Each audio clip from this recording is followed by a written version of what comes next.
정령이 내가 알기는 주야 주 예비하신 집이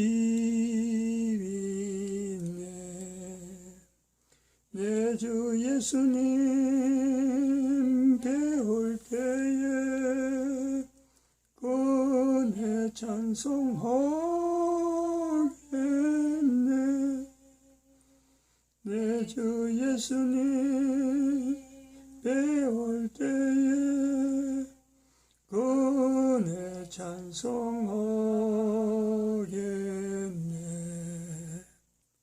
하나님 말씀 창세기 2장 24절 말씀입니다. 한 절 합독합니다.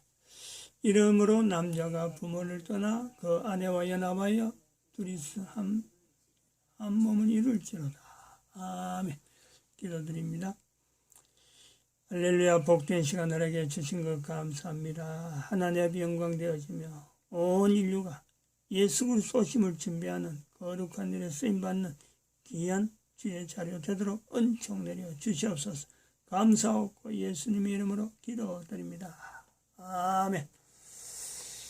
오늘은 2021년 9월 5일입니다. 첫 주일입니다. 첫 주일. 이 화면에 나와 있는 지도, 아프가니스탄에 대한 내용을 좀 중점적으로 나타내려고 지금 이렇게 표현하고 있습니다. 오늘 성경에 있는 에덴 동산이 어딜까? 본문하고 한번 생각해 봅니다. 여러 사람이 뭐 에덴 동산이 이곳이다 저곳이다 하고 많은 이야기를 합니다만은 창세기 2장의 그 앞부분에 보면은 에덴 동산이 실질적인 에덴 동산이 아닌데 에덴 동산에 대한 묘사하는 장소가 동해는 어떻고 서해는 어떻다 강이 4개가 흐르는데 이렇게 강이 흐른다 하는 그 장소 그거는요 바벨론입니다. 바벨론인 요 위치예요. 요 위치가 될지 강이 막 변했으니까 어떤지는 정확한 거는 모르면 적어도 바벨론의 포로로 갔던 이스라엘 백성들이 여기가 시온이라 해서 여기만 참 하나님이 눈동자가 있다라고 봤는데 바벨론 포로로 가고 난 뒤에 여기 가보니까 여기가 마치 천국, 창세기 2장에 나타나는 그 에덴 동산을 나타내듯이 이게 바벨론 성 자체가 만드는 성입니다. 만드는 성. 그래서 강이 물이 귀한 지역이 되니까 이 바벨론 제국에서 가지고 있는 힘을 다해가지고 그 제국의 왕성함을 나타내기 위해서 바벨론 성 주변을 4개의 물이 흐르도록 그래 해놨어요. 그래서 그 지연성입니다. 지연성. 기존에 있던 그 어떤 자연적인 성이 아니고 기존 사람이 임의로 만드는 성이에요. 천연적인 요새가 아니고 인공적인 성이다. 인공적인 성이다. 그래서 안에 이게 바로 낙원처럼 보인 거예요. 바벨론 시티 자체가.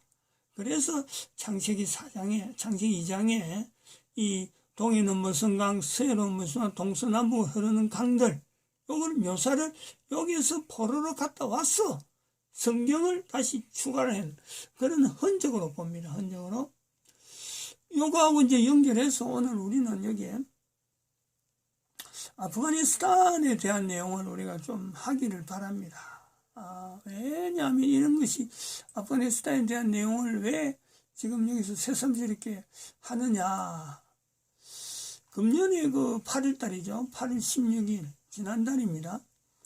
아프가니스탄이 탈레반에 의해서 점령당했다. 그럼 미군이 철수당했다 그랬어요. 그래서 대한민국도 이제는 미군이 철수당하면은 아프가니스탄처럼 북한에 의해서 완전히 점령당하는 형태가 되겠구나 하고 걱정을 했는데 열흘 정도 지나서 8월 25일 날 이 탈레반이 있는 사람이 한국의 연합뉴스죠. 그게 전화 통화를 해가지고 한국의 경제협력 어떤 파트너가 되고 싶다. 자기 나라를 좀 부강한 나라 한국이 성장하듯이 대한민국에 성장하듯이 자기들도 좀 성장하고 싶다 하는 내용을 보고 그때 그 자료를 보면서 이거는 지금 요 창세기 4장에 나오죠. 가인이 여호와를 떠났던 가인이 하나님의 돌아오는 것처럼 국가 단위의 아프가니스탄이 국가 역사 정체성을 임마누엘로 고백할 수 있는 어떤 문이 열리는겠구나 하고 바라본 거고, 이 바라본 것에서 9월 1일 이 발표를 했습니다. 원래 9월 2일 날 발표했는데 9월 1일 날 오늘 저 볼 자료가 9월 1일 자료인데 그거를 보면서 아프가니스탄이 이슬람권의 개방 문을 여는 이슬람권 전체에 영향을 주는 그런 나라가 될 수 있겠다.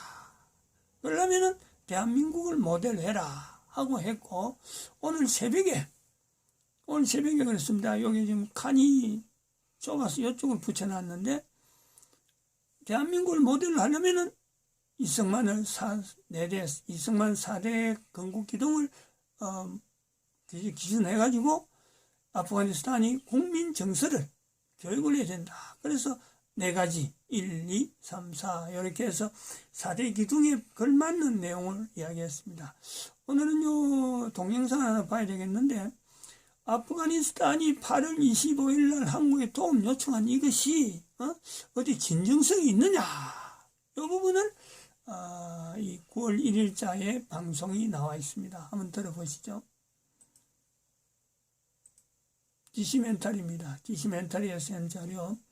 아프간 점령한 탈레반, 한국 특수부대 보고 떠나지 말라 하고 했던 이라크 상황을 체크했다 하는 것을 비교를 한 겁니다. 한번 들어보시면.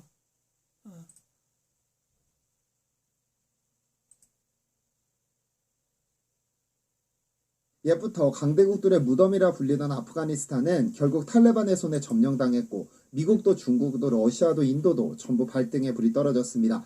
그런데 아프간 점령 후 일주일 뒤 탈레반의 대외 홍보를 담당하는 최고위급 간부가 한국 방송국에 장문의 메시지를 보냈습니다.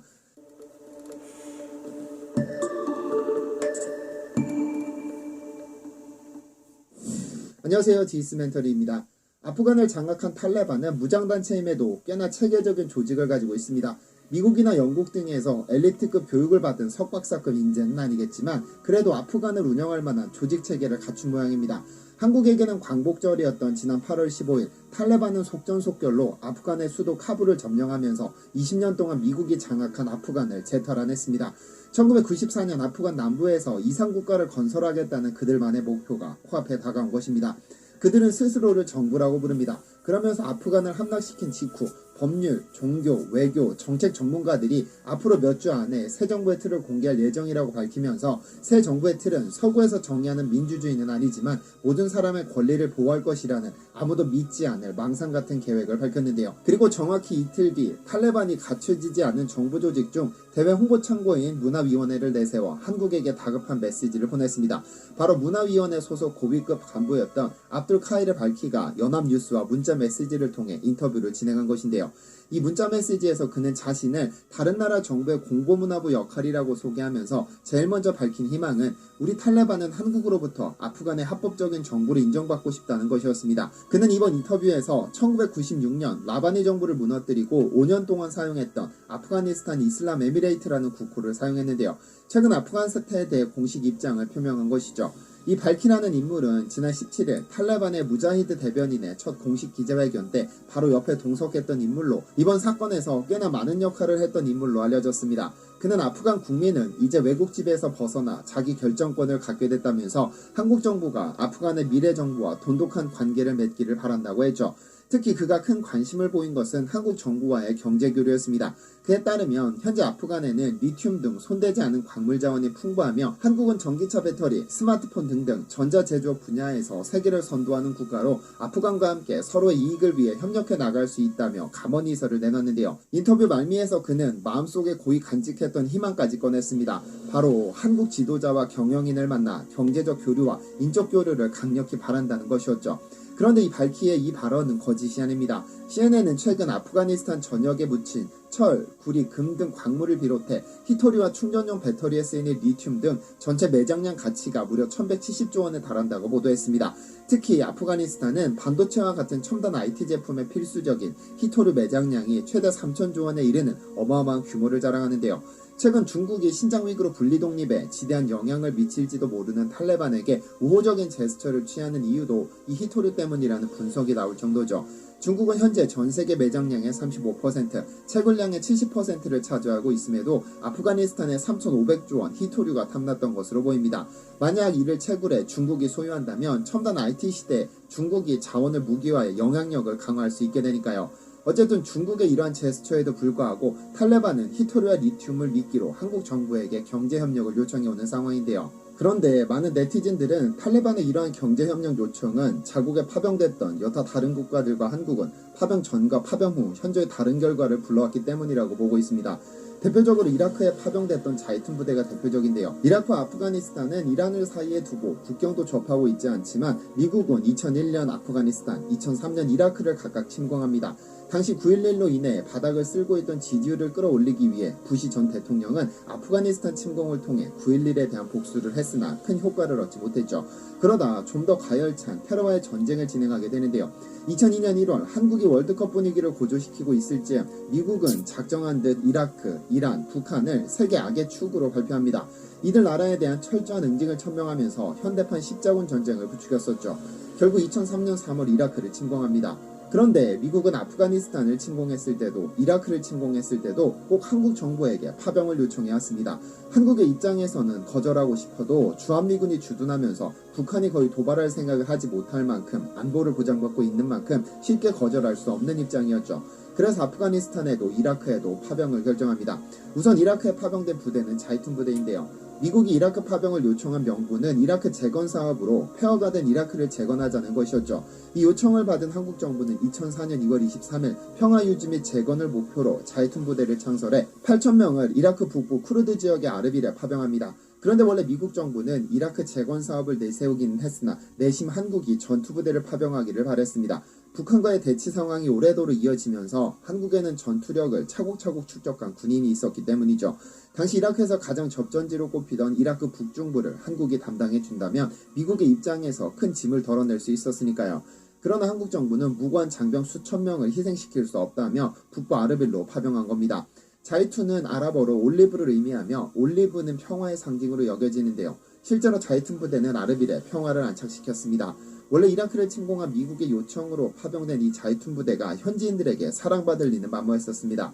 우리 동네가 폐허가 된 원인이 미국인데 미국의 우방국이 온다면 똑같이 폐허로 만들어버리는 것 아니냐는 불안감이 주민들 사이에 존재했기 때문이죠.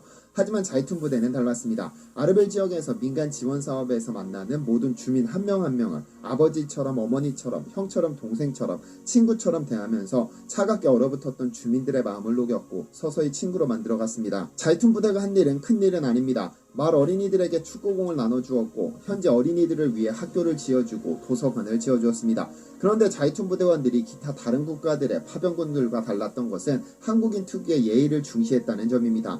현지 아이들에게 초콜릿이나 사탕을 줄 때 또는 현지 주민들에게 어떤 물품을 나눠줄 때는 공손하게 두 손으로 전달하고 꼭 손을 잡아주도록 교육받았습니다. 한국전쟁 때 미군이 아이들에게 초콜릿이나 껌을 던져주면 아이들은 그것을 땅바닥에서 주워야 했는데 이것은 그다지 좋은 기억이 아닙니다. 그래서 자이툰 부대는 최대한 교감을 나눌 수 있는 방법을 선택했었습니다.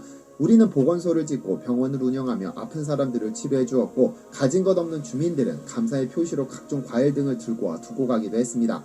마을 곳곳에 매설된 지뢰를 제거하고 수도가 없어 물을 길어다 쓰는 이들을 위해 상하수도를 만들고 댐까지 건설해 주었습니다.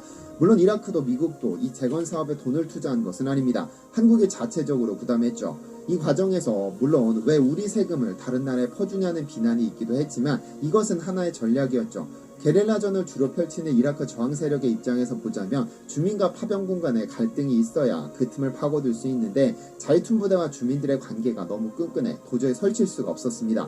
이렇게 도시가 안정화되고 안전한 도시라는 인식이 퍼지자 이라크 전역에서 전쟁을 피해 사람들이 몰려왔고 번화한 도시로 변모하면서 경제적으로도 부흥하기 시작합니다. 경제부흥의 상징이라는 각종 무역박람회를 비롯한 전시회를 개최하고 발전소 및 정유공장이 들어서고 아르빌 부동산은 5년 만에 30배 올랐다고 하죠. 쿠르드 지방정부 대통령은 이러한 자이툰 부대의 활약에 우리 쿠르드족의 유일한 친구는 산이었는데 이제 자이툰 부대라는 새로운 친구들이 생겼다며 자이툰은 파병부대가 아닌 우리 지역 공동체의 일원이자 가족이라고 감사함을 표하기도 했습니다. 결국 이렇게 자리 잡은 아르빌에 감사함을 느낀 쿠르드 자치정부는 한국에게 13조 원짜리 재건 사업을 몰아주게 됩니다.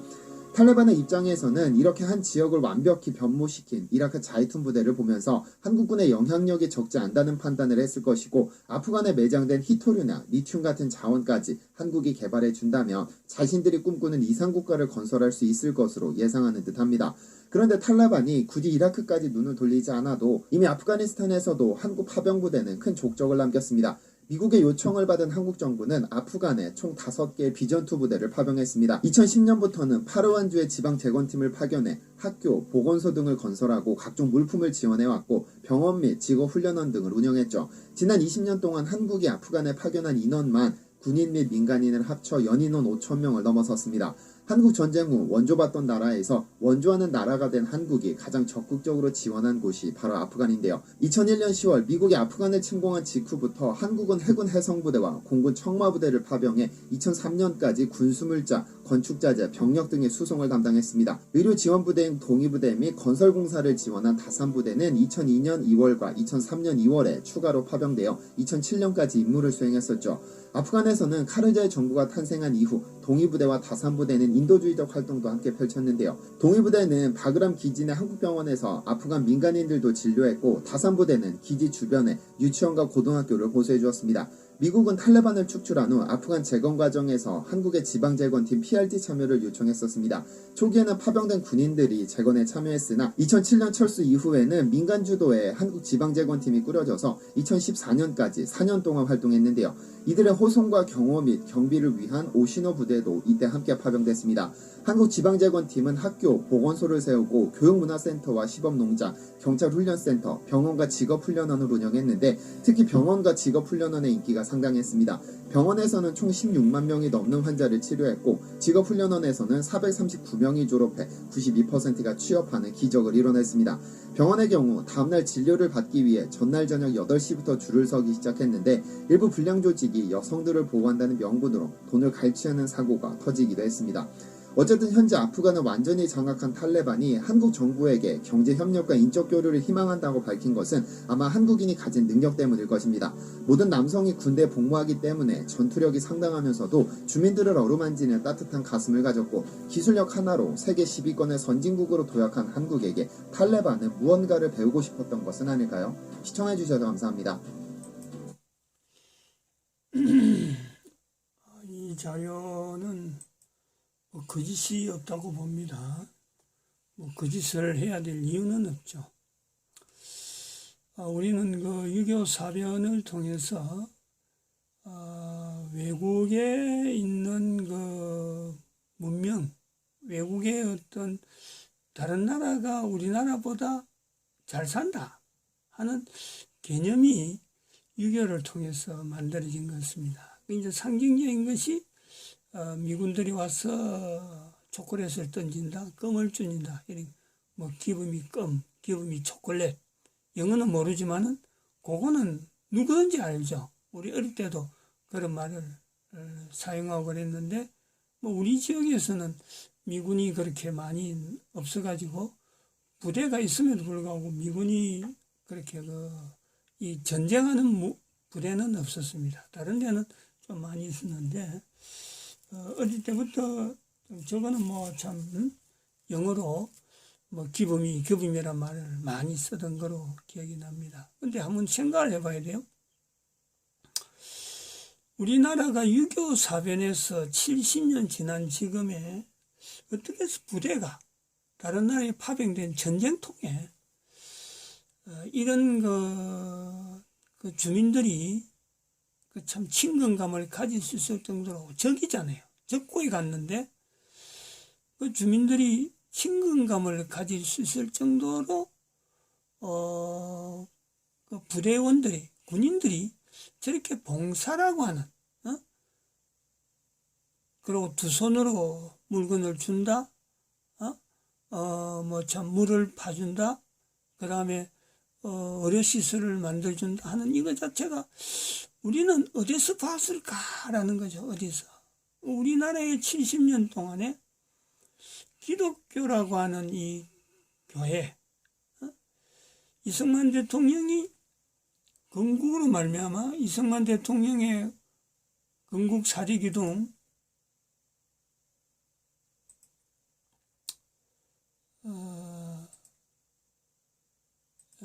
이승만 대통령의 건국 사리기둥, 자유민주주의 자주의 시장경제 한미동맹, 그러면서 기독교 입국론이라고 하는 이 어떤 건국을 할 때 신앙 부분에서 기독교적인 운영, 운영을 하길 바란다 하는 그 구조.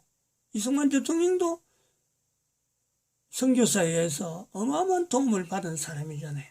그래서 그 도움 받은 것을 대통령이 되면서 기독교 입국론하고 내세운 이 내용이 70년 동안 대한민국이 지내오면서 군인들에게조차 전쟁보담도 가서 나타나는 것이 마치 선교사들 활동하는 것처럼 보인 그 어떤 역량이 아니겠느냐. 그 대한민국 역량이 바로 이런 것이 쌓였다.